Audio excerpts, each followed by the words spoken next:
Hey, welcome to a new video. A couple of weeks ago, Sandmarc reached out to me to try out one of their products. They are an American brand based in San Diego, California, and they are specialized in photo and video gear for mobile. But more on that later, because I thought instead of just doing maybe a product review video, I wanted to make a video giving you some tips about mobile photography. I mean, whether you are a professional photographer or just an amateur or, in between. Nowadays, we all have a smartphone, right? And we all do take pictures and videos with it. This is why in this video, I'm gonna give you 3 tips to improve your mobile photography. Let's go. So I'm gonna be talking about the gear and the brands that I personally use, but these can be applicable to all sort of smartphones and regardless of the brands they're from. So my first tip will be to take advantage of all the features that your smartphone camera offers. I personally use an iPhone and I'm gonna show you a few features that I use on a regular basis. So the first one will be to use focus. In general, your basic iPhone camera uses autofocus, which works pretty fine in most cases, but if you really wanna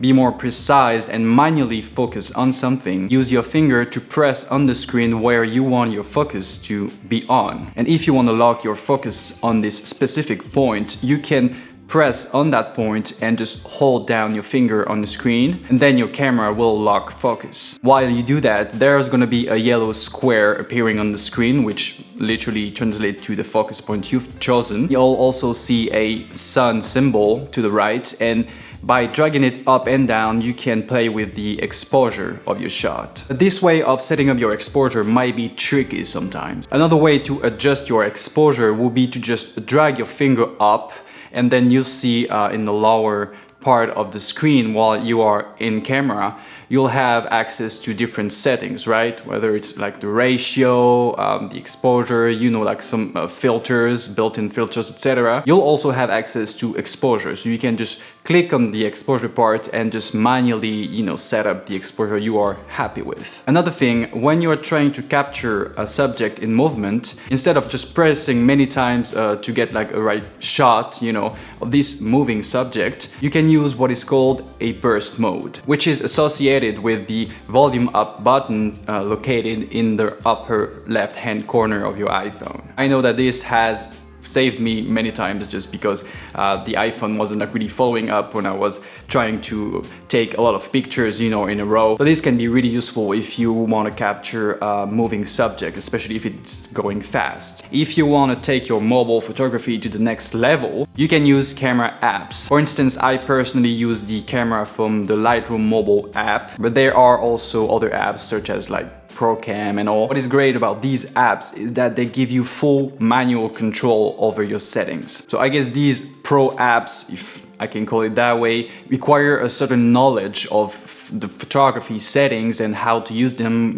what they do, etc. For instance, in Lightroom Mobile, you can modify your shutter speed, you can modify your ISO, you can play around with your white balance, and what is great is you can actually lock everything up once you're happy with it. And also, Lightroom Mobile allows you to take DNG files, which are RAW files. I really recommend using Lightroom Mobile, especially because you can directly and inside the app edit your photos and export them in JPEG. And there's something that I forgot to mention, which is also leading to my second tip, is to use the grid. For those who don't know what a grid is, these are 4 lines that are showing on your screen, and they really help with composition. They are available on these pro apps, but you can also use it on the native app from your smartphone. For instance, on iPhone, you just have to go to your camera settings and just turn on the grid. And this grid is leading me to my next point. So my next tip to improve your mobile photography, which you can also apply to any kind of photography, is one of the most important part of photography, which is, as I've mentioned earlier, composition. If you don't know what composition is, it translates to how you place the different subjects and everything that there is in photography, foreground, background, the subject, the centered, and all, how you place them on your shot. And this is why using a grid comes in really handy, because it literally separates your screen or your shot in different parts. You can then use the grid to place your subject in the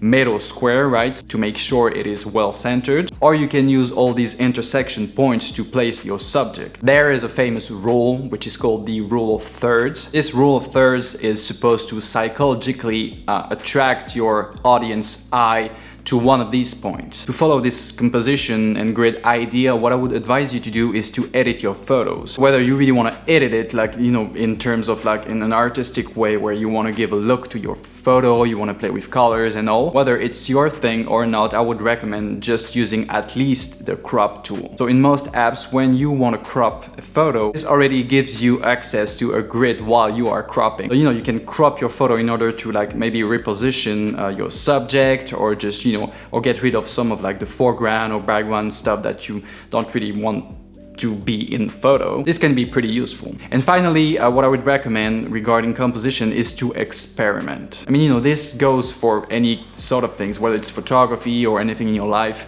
If you want to get better at it, you need practice. And by practicing, I'm also talking about experimenting. You know, whether it works or not, I really encourage you to go out and just experiment. You know, move around, try different angles, you know, get closer, get further away, you know, just try to get low, maybe try to take a shot from the top. It's always better to have like a shot of something from different angles, so then you can choose the one you like best afterwards, even though choosing is not necessarily easy. But for instance, just a simple trick here, if you want your like landscape photography to look like bigger, you know, just take it from a lower angle. Try to take pictures from a kid's eyesight point of view, because, you know, when you're a kid, sometimes you go to places and you're just like, oh wow, this is so big, this is amazing, and then you come back to it when you're an adult, right? And you're just like, well, I remember this place being like way bigger. It was huge when I came there when I was a kid, right? So using a lower angle when taking your photos can have this effect on your audience. And my final tip will be to gear up. So we're not gonna get into does gear matter, etc. kind of thing. It does and it doesn't at the same time. But depending on where you want to go with your mobile photography, buying some gear can allow you access to a different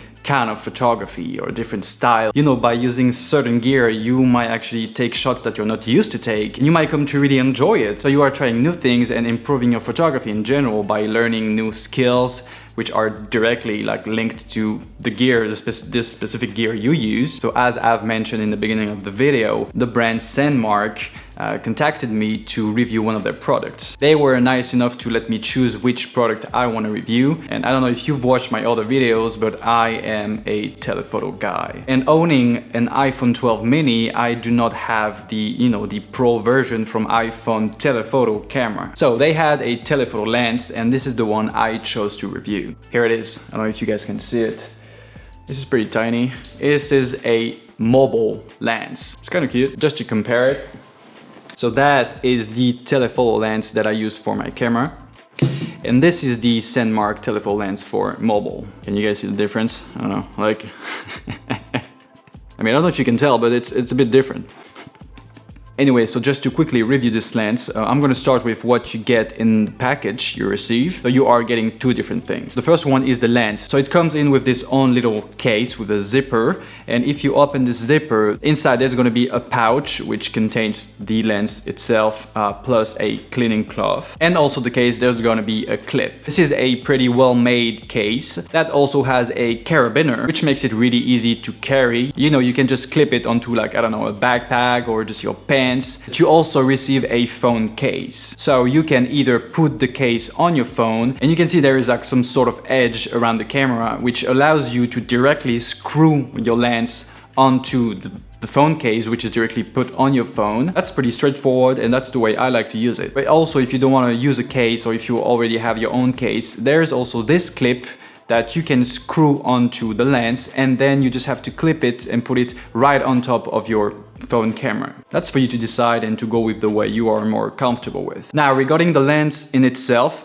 so first of all, it doesn't look like it. It's really small, but it's pretty heavy for its size. There must be either a lot of really good glass in there. I really like the build quality. It doesn't feel like a really cheap lens or some sort of like things that's gonna break like the second time or third time you use it. So it comes with a front cap, and there's also a little one in the back to protect it. So it's really user-friendly. To mount it, you just have to remove the back cap, screw it onto the case or the clip. You just have to take off the front cap if you want to see something, and then you are free to use it to your likings.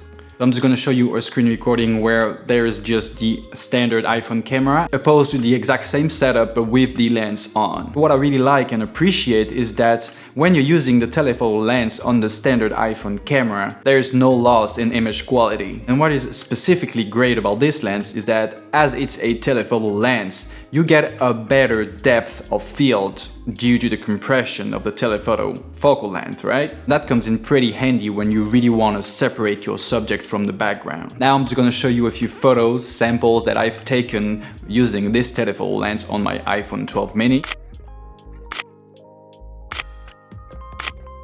So after trying out this lens for a few days, I'm convinced that using glass or mobile lenses paired with the previous tips that I've given you can definitely improve your mobile photography. Alright, so that was it for this video. I hope this was helpful. If you've enjoyed it, don't forget to leave a thumbs up. And in a future video, I'm also going to give you tips to improve your mobile videography this time. If you guys don't want to miss it, I invite you to subscribe now and turn on the notifications to get notified when I post a new video. You can also let me know which tip was the most helpful to you in the comments. Otherwise, I'll see you guys in the next video, and I'm leaving you with this B-roll sequence that I have entirely shot using this Sandmarc telephoto lens, and I'll show you the way I did it in the next video. Take care of yourselves and I'll see you soon.